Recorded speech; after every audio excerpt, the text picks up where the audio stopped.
Crazy Sea Horror Stories.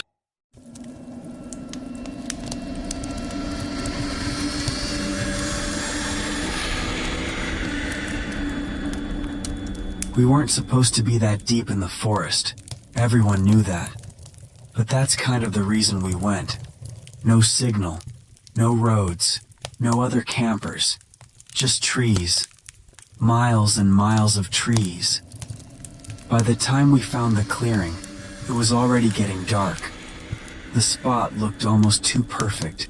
Flat ground, ring of stones like someone had used it for fires before. Tall pines forming a natural wall around us. Like a bowl. Like something could look down at us. "Bro, this is it," Mark said, dropping his backpack. "Perfect." Jess laughed. "Finally." My legs are dead. 6 of us total. Old friends. Weekend escape. Cheap tents. Cheap beer. Nothing dramatic. Nothing stupid. At least that's what we thought. The fire came alive fast. Orange light licking up into the blue night. The trees turned into black pillars. The world outside that little circle of light basically stopped existing. You ever notice that about forests at night? It's not just dark, it's empty. Like the world ends 10 meters away. We talked, joked, played music quietly. Then the first weird thing happened. No animals. At all. No crickets, no birds, no wind. Just nothing. Like someone hit mute on nature. Jess noticed it first. "Why's it so quiet?" Nobody answered, because we all heard it too. Silence that feels heavy, like pressure in your ears. Around 11 p.m. I went to grab something from my bag. That's when I saw it. Between the trees, something reflective, low to the ground, 2 small glints, eyes. I froze. "Guys," I said quietly. Mark stood up. "What?" I pointed. The eyes didn't move, didn't blink, just stared. Probably a deer, right? Except deer move. They twitch, breathe. This thing didn't. It was just placed there, like someone holding 2 coins, then gone. Not walking away, not running, just gone. Like it stepped backward into pure black. Nobody joked after that. Around midnight we heard the first sound. A stick snapping, far away. Then another. Slow, one at a time, like footsteps.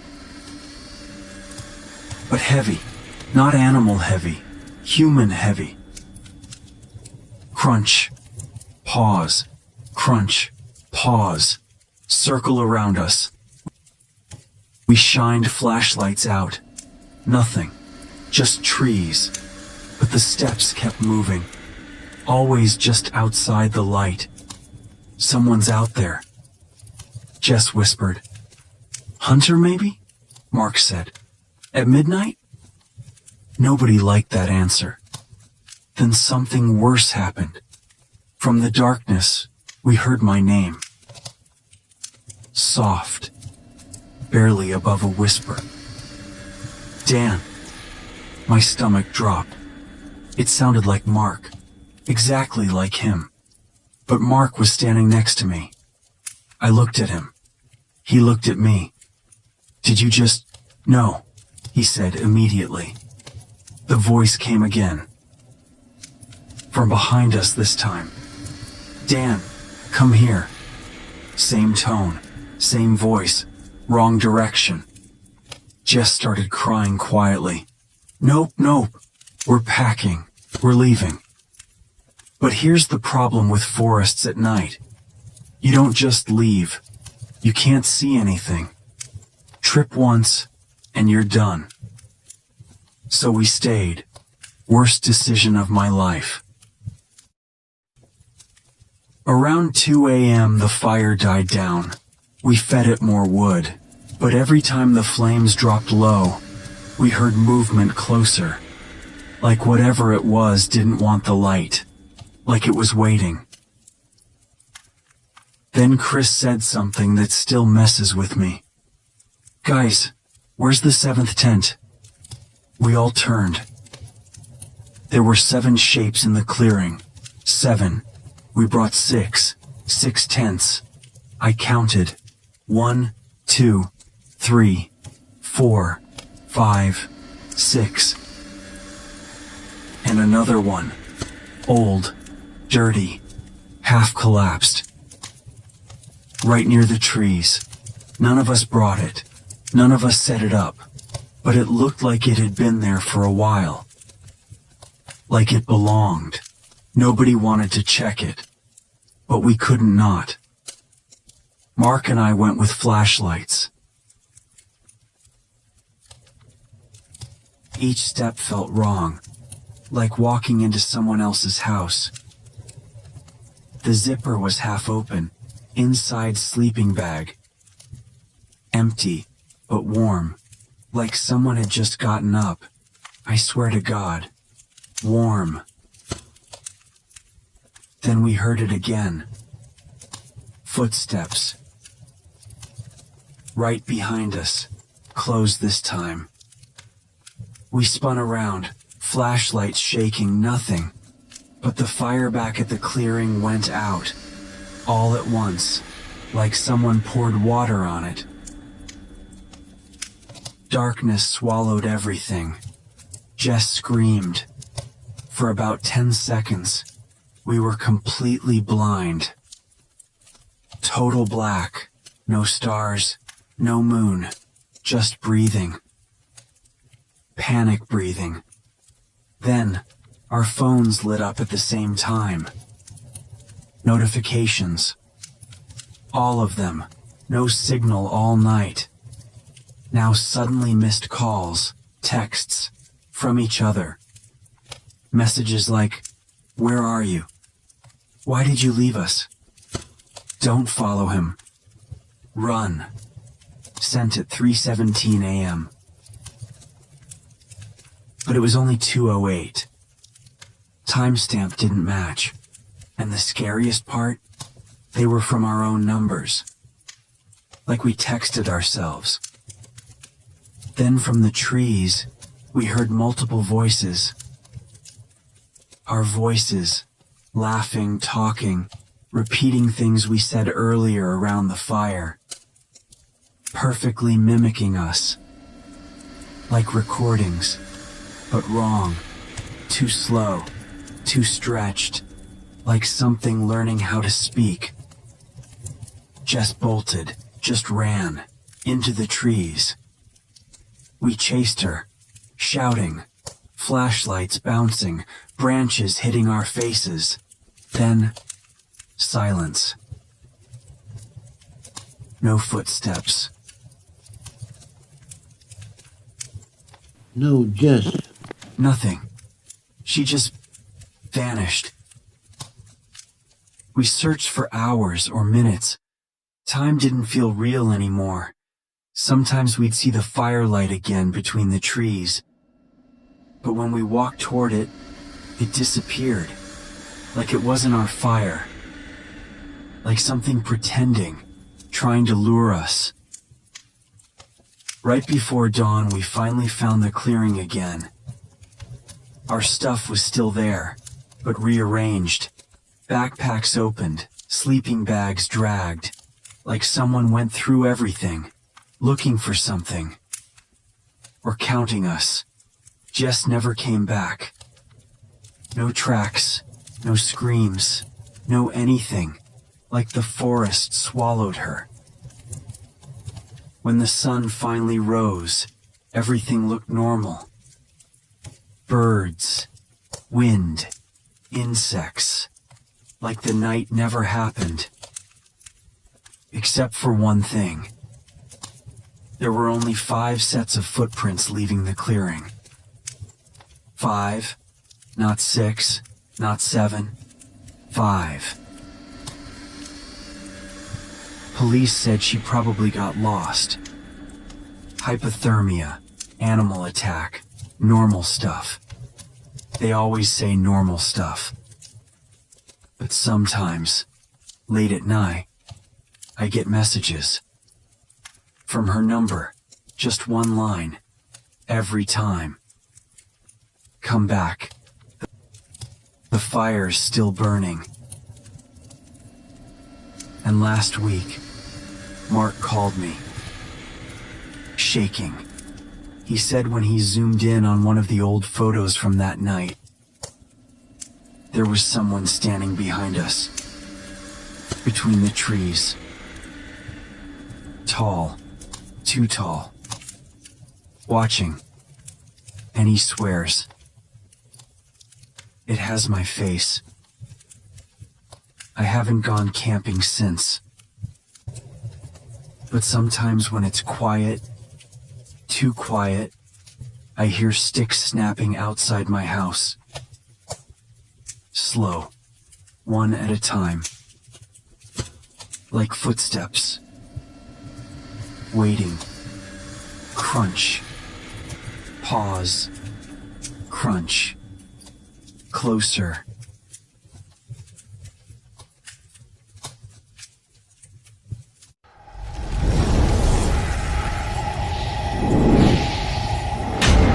Crazy Sea Horror Stories. If you like these stories, subscribe for more.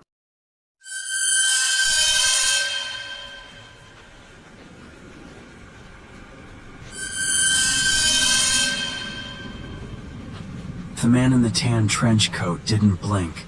That's the first thing I noticed about him. Standing at the bus stop across the street, perfectly still, his eyes fixed straight ahead like he was watching something the rest of us couldn't see. It was raining, but he didn't seem to notice that either. Water dripped from the brim of his hat in a steady rhythm, splashing onto his shoes, which were polished to a dull shine despite the weather. I nudged my roommate Danny, who was scrolling through her phone beside me in the diner booth. That guy's been standing there for 20 minutes, I muttered, nodding toward the window. She barely glanced up. So, people wait for buses. Without moving? Without even blinking? Danny sighed and finally looked. The man hadn't shifted an inch. Okay, that's weird, she admitted, lowering her phone. Maybe he's high. K-Tools, I wasn't convinced. There was something wrong about the way he stood too straight, too deliberate, like a mannequin someone had propped up as a joke. The bus came and went. He didn't get on. By the time we paid the check, he was gone. I figured that was the end of it. Then I saw him again the next morning, standing in the exact same spot, dry now, but still not blinking. This time, he was looking right at me. My breath caught in my throat as his stare locked onto mine through the diner window. There was no recognition in his gaze, no curiosity, just an unsettling, vacant focus, like Elle was a puzzle he was trying to solve without moving a single muscle. Danny hadn't noticed him yet, too busy shoving the last bite of toast into her mouth. I grabbed her wrist. "He's back," I whispered. She followed my line of sight and froze mid-chew. What the hell? The man in the trench coat didn't react to our attention. He didn't react to anything. A pigeon landed near his feet, pecking at a discarded fry, and he didn't so much as twitch. Danny swallowed hard. Okay, new plan. We're leaving through the back. We threw cash onto the table and bolted for the kitchen, ignoring the confused shout from the waiter. The diner's back door opened into an alley, the smell of grease and garbage thick in the air. My heart pounded as we sprinted toward the street, only to skid to a stop at the corner. There he was, same spot, same unblinking stare as if he'd never moved at all. Impossible. We hadn't taken our eyes off the alley entrance. Danny's fingers dug into my arm. How did he... Her voice cracked.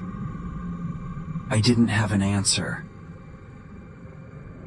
The man tilted his head slightly, just once, like a bird considering prey. Then, for the first time, his lips parted. No sound came out, but the shape of his mouth was unmistakable. My name. Tools I didn't remember giving it to him. Back inside the diner, the waiter eyed us like we'd lost our minds. "Forget something?" he asked. Danny didn't answer, dragging me to the phone booth by the restrooms. Her hands shook as she dialed her brother, a cop. "Matt, listen. There's this guy outside the diner. He's not..." She stopped. Through the glass, I watched the man turn his head toward the booth, as if he'd heard her. Matt's voice crackled through the receiver. "Danny? You there?" The line went dead. The lights in the diner flickered. When they steadied, the man was gone. Relief flooded me until I felt the cold press of a hand against the small of my back. Behind me, his breath smelled like wet paper. "You see me now," he said. Not a question, a fact.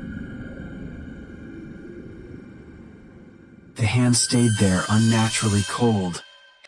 Heavy, like a slab of meat left too long in a freezer. I couldn't move. Couldn't breathe. Danny's face had gone pale, her mouth hanging open as she stared past me. She mouthed one word. "Run."